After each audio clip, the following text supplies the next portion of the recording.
Quadrant! Flight! Hut! Good afternoon, Deck 670. Good afternoon, Cadet Major Wilson. How's everyone doing today? Outstanding, Cadet Major Wilson. All right, I hope everyone's ready to get dirty today. Security forces coming in. We're going to be learning low crawl, high crawl, bounding, maneuvers, reacting contact, and convoys. So before we get to that, we're going to have Cadet Henninger. He's going to brief us. Come on.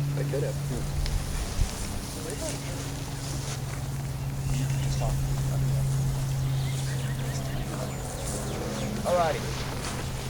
Good afternoon, Colonel Dalkey, Major Newton, Cadre, POC, and fellow GMC. My name is Cadet Henninger. Today I'll be briefing you on Air Force publications.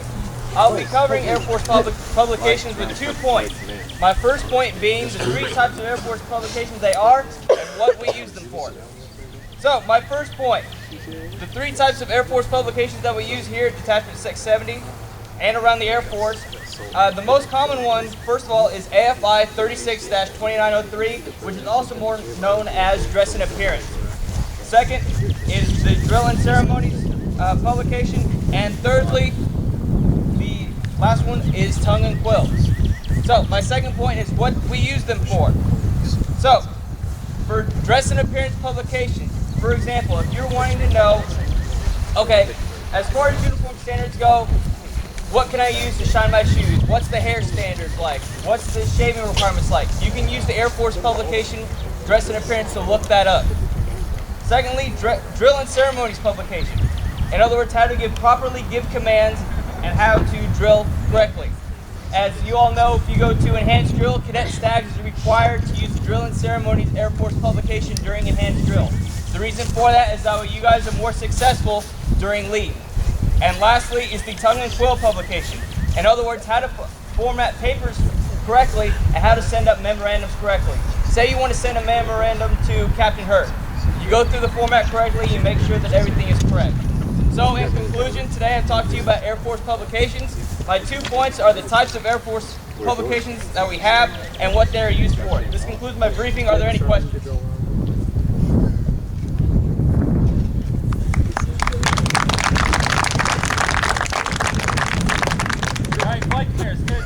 Minister Warrior Dog, you have 15 minutes. Move. Don't play too much. You stand at ease. Want to introduce our guest today? Reinforcement Training Unit from Tinker Air Force Base. Sergeant Newton and his crew, and he can introduce the rest of his crew, but we're very fortunate that they are taking their time out of their day on their own time to come all the way up here and give you guys this very valuable training. So give them your undivided attention and use the training that they give to you today and employ it on Saturday because you will be seeing training like this on active duty. So, all right, if any of you guys were here a couple months ago when we came out, you recognize me, Airman Loveland, Airman Spellman. We were out here last time. Airman Davis is our new addition. Joined our training team a little while ago. We're going to do basically the same thing we did last time for you guys who were here. We're going to go over individual tactics, fire team tactics, squad tactics, and convoy operations to include how to identify IEDs. You guys saw me walk up. I walked up with 2 bombs. So I'll have you identify what they look like. If you got any questions we're doing the stations, go ahead and ask my guys. They all work in training. Our entire purpose is to train cops, train military members. We do training for everyone deploying overseas. Every career field has to come through us for training on expeditionary active shooter and other expeditionary training. So we have answers for whatever kind of questions you got. If they don't know, they'll come with me and I can find an answer. If I don't know it, I can make phone calls. If you got any questions at all, just let us know. Sound good?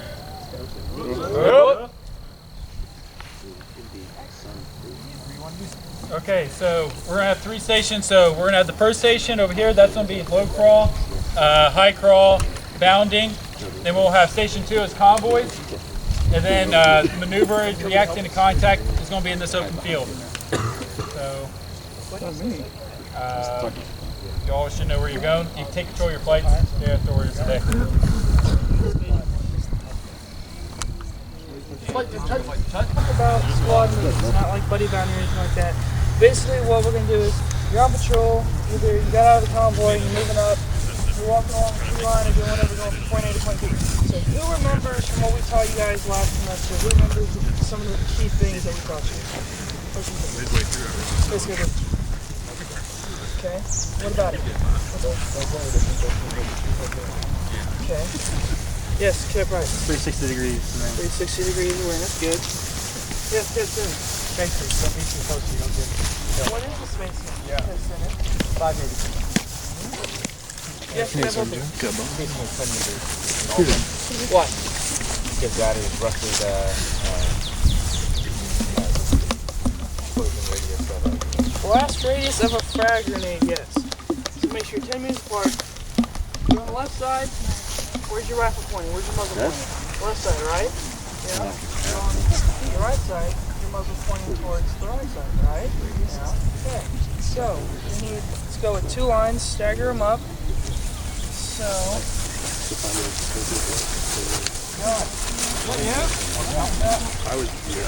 Actual squad moves and stuff like that, you'll have most likely 3 fire teams, which is going to be a groups of 4. We don't have enough weapons for that many people, but depending on what kind of formation you guys want to go in, I know you guys just set up in lines. If you want to do that, you can. Most likely, if you have an open field like this, you're going to go into a wedge formation. Depending on if you have heavy weapons or not, you'll have certain heavy left, heavy right, whatever covers actually on that side that you actually want to cover. But for between units, you want about 5 meters. Between actual different fire teams, you're going to want about 20 meters. But basically it. This is really simple stuff. You come up to, it's not very good out here, it's an open field, but you come up to like roads and stuff where you actually want to turn. You want to make sure one fire team actually covers that down while your other 2 fire teams actually come up and pass it, and that last fire team is going to come up behind and become the back end actual fire team. Then your squad leader you're going to want in the center fire team, so they're protected at all times. So if something doesn't happen to them, they can actually inform you of whatever orders they need to go next. Obviously, if they go down, next ranking person, and so on. So for first, you want to set up. We'll have a squad, a wedge formation. You guys want to grab 4 weapons. First 4.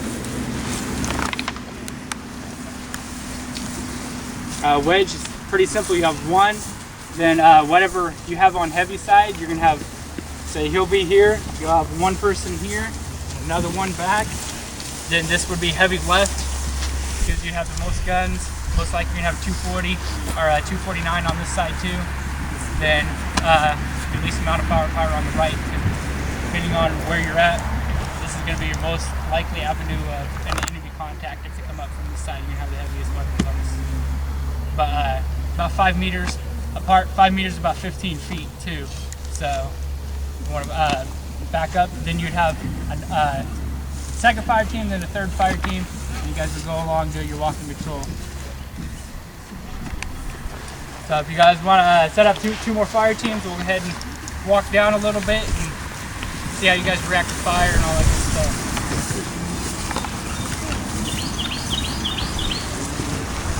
Bang, bang, bang, bang, Stick right. bang, bang, bang, bang, bang, bang, bang, bang. Get on line. Bang, bang, bang, bang, bang. Bang, bang, bang, bang, bang, bang. Bang, bang, bang. Bang, bang, bang, bang, bang, bang. Basically means if there's contact right Bang, bang, bang. Bang, Bang, bang. What's the back two fire team doing? Bang, bang, bang, bang, bang, bang, bang. bang, bang.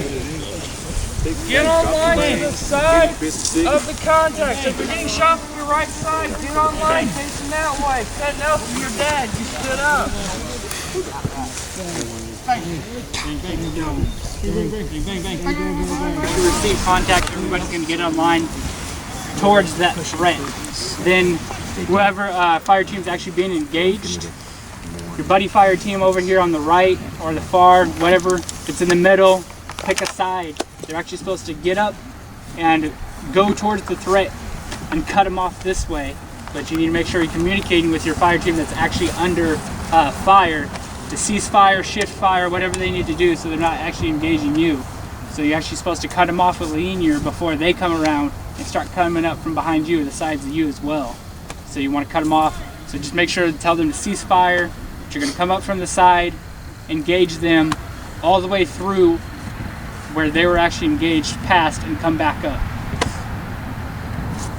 But really don't have roads to do actual open areas, danger zones and stuff. But for actual danger zones, you're going to send somebody up. Somebody's going to be covering that corner at all times while the other fire teams go back in there. So we're going to do another one. So make sure whatever team's actually getting under attack, another one comes up and cuts that person off. Set back up in your wedge formations. And remember, your squadron leader goes in the middle fire team.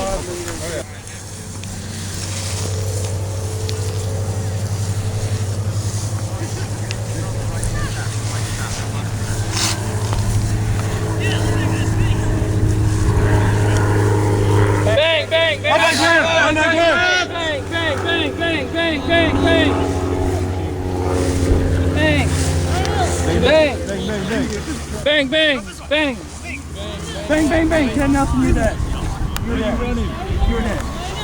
You're dead. You guys are actually standing up. Bang. Bang. Bang, bang. Bang, bang, bang. Just need to make sure people know that what do you Cease fire! Bang, bang, bang, bang, bang. Set cease fire. Yeah, they yelled cease fire after they had already run past them. Oh, I thought these guys were being taking out the risk. Because you have one fire team actually on fire. Say it's like the third one, like this one. Whatever, the squad leader's in the center, so they need to make the determination if they're going to go or that first fire team is going to go. But you guys are going to come up around, actually get on line, so you have 4 people shoulder to shoulder and aggress through towards that threat. And when you're aggressing through, cease fire, shift fire, whatever you got to say, so you don't get in that crossfire. But a team needs to pop up like pretty soon, within like a minute, to come up and aggress through to take out that threat if it's not been taken out straight on. What It's time questions? to switch. We have a couple minutes. Okay. What questions do you have? Okay. Stepping on a landmine makes a bad day, right? Okay. After that, what are we looking for? Yep. What are you looking for? You're looking for Is it more EOD stuff? IED? bombs all around. EOD makes IEDs go away. Yeah, so 0, 5, and 25. At 0, you want to make sure you're not stepping on an IED. 5 meters, you're looking for anything else. So if there is, random patch of brand new dirt, wires going away from it, things like that. Probably a bad sign, right? So that's what we're looking for next. Then when you get to the 25, that's where you're looking for somebody hiding behind trees, hiding behind a berm. That guy who's got the button going, step 1 more foot, American. Good, come on. Oh, yeah, good. So that's what you're looking for.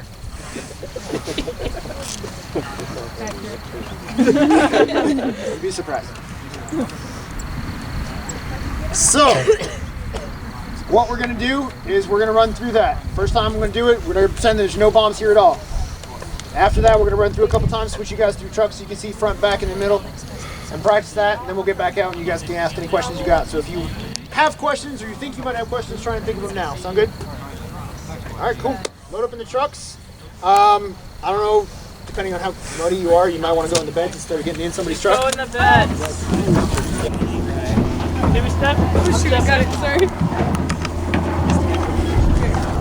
Sorry, just Stanley, you would back up, pull IEDs on top of your back here, about 60 feet. It stays there. So you've done your mission week.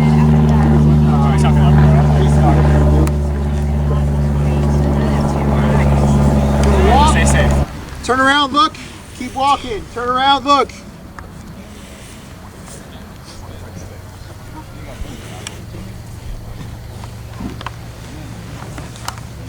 IED, IED, IED!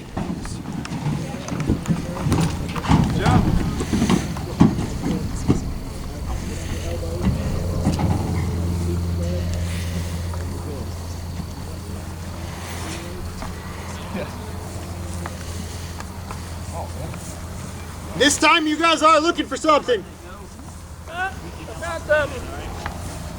What do you do? Always Bomb! right off the bat. As they go, and I'm going to say that you have an active shooter, so you have to get down. All right, after that, you be high. Now what? 5 meters. Boomy boom. 11 o'clock. Dangerous.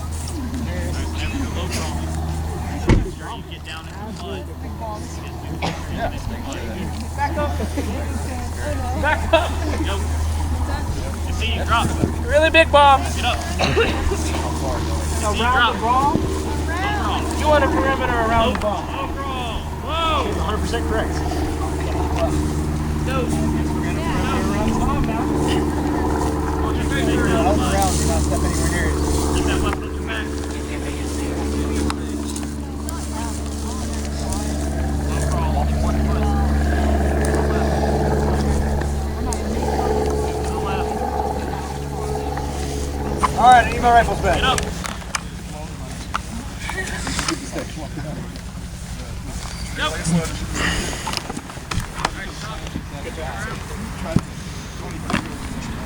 All right, so last one kind of sucked, right? All right, you got threats in front of you. What are you gonna do? This works better when you guys talk about it. All right, get up. Go. All right, so realistically, you would be nowhere near these trucks at this point.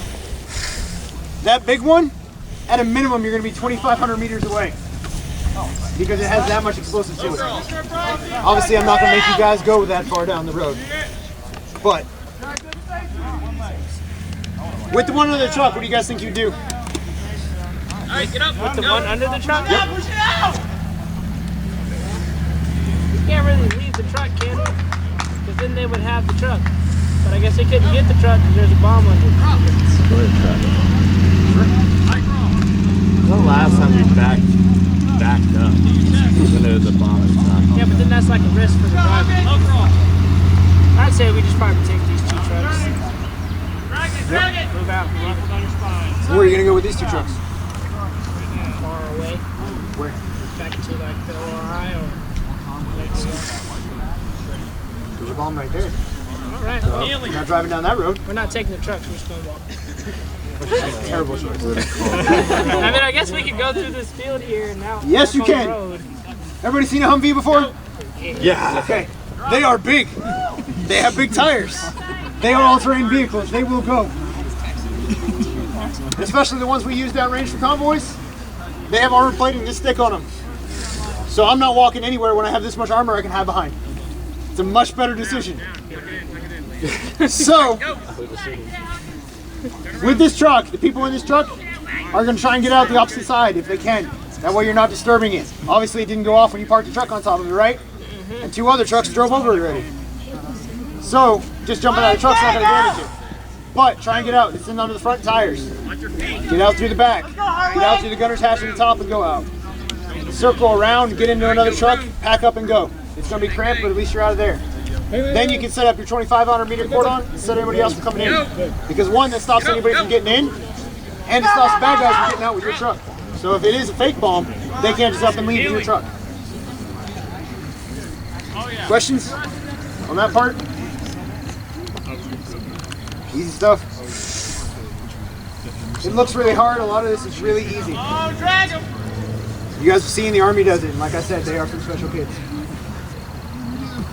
So, what question do you guys have? Either convoy related or just Air Force in general? Get up, go. Or we can have a staring contest. I'm good with that too. Get up, go. Everybody listen up. All right, so what we're gonna do, we have 3 equal groups. Yeah, kind of, a little bit. All right, what we're gonna do is pretty much we're gonna start here. We're gonna go, I don't know, about 100 yards down. All right, we're gonna start with different styles like high crawl, low crawl, standing, prone, and kneeling for actually shooting at the threat. And we will actually go through, I'm up, they see me, I'm down. Everybody know what that is? All right, so if they start shooting at you, obviously you're gonna drop. Once they have to reload or you understand they're reloading, you get up and you proceed until they start getting up and then you drop again. All right. For standing, all right, you're gonna go ahead and stand, ensure you have that wide base. All right, you're gonna kneel a little bit just like he's doing. All right, you can grab either the guardrails or the magazine well. All right, if you're gonna grab the magazine well, you need to ensure that you don't grab the magazine itself. Anybody know why? Cause jamming. It causes jamming. All right, you're pulling it toward you, and it's not letting it feed correctly. All right, that's where you get the double feeding and it actually jamming. All right, the last thing you want to do is for that gas to somehow explode inside of the chamber. All right. Ensure that you keep your elbow down. All right, you don't want to be chicken winging it. All right, so the one that's closest. All right, you need to ensure it's about parallel to the weapon. All right, kneeling. Obviously, you're just going to drop down to one knee. All right, exactly like that. Ensure that your cheek is touching the buttstock itself, all right, and you're aiming down the sights. The cool thing with M4s, they have collapsible buttstocks. All right, so they can extend and then collapse in. All right, I keep mine collapsed, obviously, because if there's an active shooter, I'm not going in with it extending out. All right, so that's that. Ensure, again, you keep your elbow down. Prone, you're gonna drop down and you're gonna sit it on your elbows. Never ever sit it on the ground, because if you sit it on the ground, obviously the magazine's gonna get stuck in the mud and you're gonna try to move or change position, and now you have mud all around you. Right? Ensure you keep your heels down as well with your feet at a wide base. All right, and again, cheek on the buttstock. All right, next. So whenever I tell you to drop or get up and go, all right, you're gonna start running off, and then I'm gonna tell you to drop. All right, when you drop, you're gonna drop down to your knees. You're not gonna slowly drop down to one knee, to the left knee, right knee, whatever. You're gonna drop down to your knees, drop down to your stomach, all right, and go straight into prone position. Prone position with firing, all right, just like there's a threat in front of you. Ensure that your heels are down as well. Whenever I tell you to get up, you'll get up and start moving again, start running. All right. Next one is high crawl, if you want to go toward them. All right, high crawl. So you're starting off just like this. All right, ensure the magazine well itself is tucked up against your chest. All right, last thing you want to do is have it off of your chest and you're digging into the ground itself, then you're holding yourself up as you're crawling. All right, you're gonna start crawling just like he is. All right, elbows in the ground. All right, pretty much you're just rotating your hip and kicking with your feet. All right, this is a quick movement. This is not a slow movement, it is a quick movement. Low crawl. You're gonna get right down into the ground. So your cheek is gonna be touching the ground. You're either gonna be facing to the left or to the right. You're gonna have your M4 on your back, along your spine. You're gonna hold the A-frame of the weapon. All right, just that point right there. As you crawl, you're gonna have your non-dominant hand pulling yourself through the ground. All right, grip the grass, grip the mud, whatever you have to do, and pull it. You're gonna use your opposite leg to start pushing. Ensure that you bring your knee to your stomach. All right, don't start just kicking your leg all over the place trying to figure out how to do it. All right, any questions? All right, so what we're gonna do is I'm just gonna go ahead and get you to start, and then I'll just start naming out commands. If I say standing, kneeling, or prone, just go into those positions. All right, ready? Go. Come on, run, drop. Kneeling. Good. Go. Drop. Low crawl. Low crawl. Up over the head. Up over the head. Head on your back. Good. Up front. All right, grip that grass and move. Get up. All right. And stop here. Good. All right, turn around. Get ready. Go. Drop. High crawl. Come on, quick movement, quick movement. Go prone. Prone. Go. Get up, go. Standing. Elbows in, elbows in.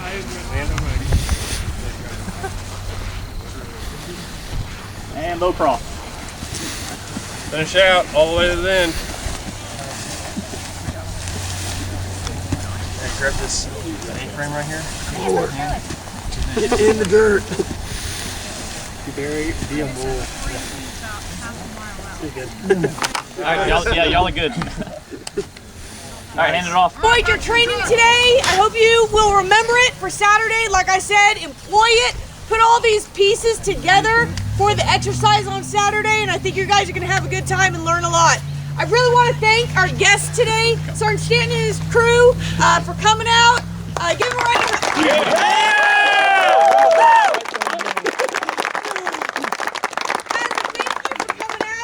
Your dinner, Eskimo Joe's, is on us. So. Yeah! Woo, Jones! So, go ahead, Terry. All right, Cat Terry, you want to have a review? Go, Terry.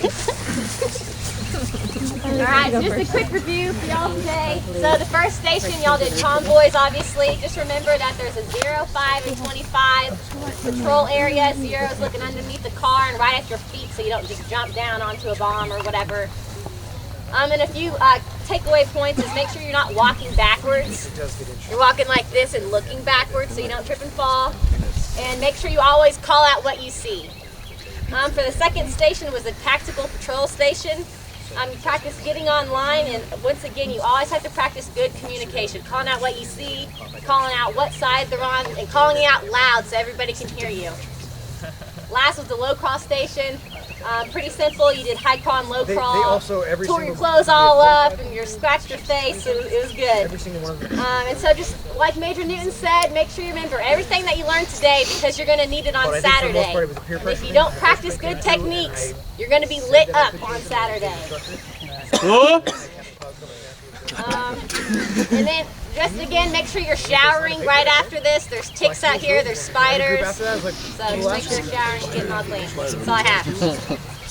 You want to get it?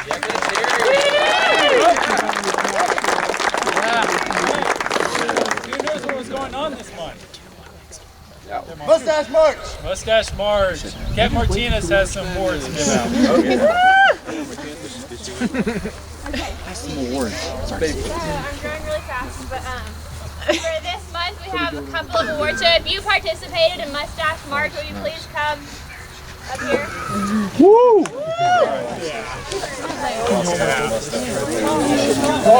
Wow. Oh! Yeah, mustache. I'm not going to wait, that